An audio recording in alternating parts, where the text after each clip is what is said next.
সমাজটার চতুর্দিকে দেখে মুসলমানের বাচ্চা পরিচয়, ছেলেটা মুসলমান, 16 বছর, 17 বছর, 14 বছর, 15 বছর, কি সুন্দর চেহারা, তাগড়া ছেলে, এক ওয়াক্ত নামাজও পড়ে। এবং এই নামাজ না পড়ার কারণে ছেলেটার চোখেও কোনো লজ্জা শরম নাই, তার বাবা মারও এই নিয়ে কোনো আফসোস বা মাথা ব্যথা নেই, সমাজের পাড়ার মহল্লার কারো কোনো আফসোস নেই।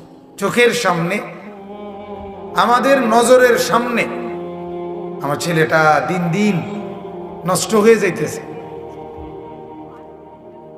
ছেলেটা বরবাদ হয়ে যাইতেছে, এ নিয়ে কারো আফসোস।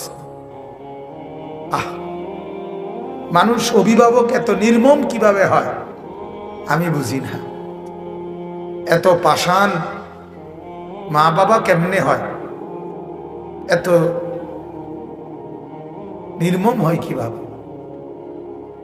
এজন্য আমি অনেক সময় আফসোস করে বলি, বেআমল মা বাপ সন্তানের ক্ষেত্রেও দুনিয়া লোভী, এটা মনে রাখে। মানে যেই মা বাপ বেআমল, আখেরাতের ফিকির নাই, তারা তাদের সন্তানের ব্যাপারেও দুনিয়া লোভী। অর্থাৎ তারা সন্তান বড় করার একটাই উদ্দেশ্য, কামাই রোজগারি করবে, ঘর দালান বিল্ডিং করবে, তারা বয়সকালে খাবে, এটাই। এরপরে ছেলেটা নামাজ পড়ুক বা না পড়ুক, আখেরাতে জান্নাতে যাক বা জাহান্নামে যাক, এগুলো আমার দেখার বিষয়।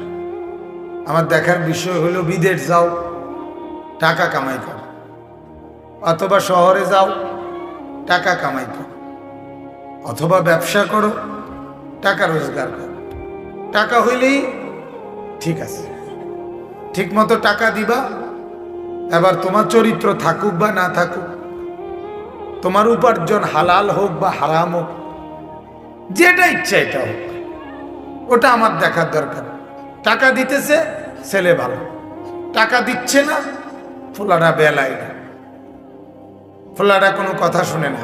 কি সমস্যা চাচা? ঠিক মতো টাকা দেয় না। তাইলে কথা শুনে না না শুনে, এটার মাপকাঠি হলো টাকা। ছেলেটা লাইনে না বেলাইনে, এটার মাপকাঠি হলো টাকা। ছেলেটা কামে লাগছে না কামে লাগে নাই, এটার মাপকাঠি হলো টাকা।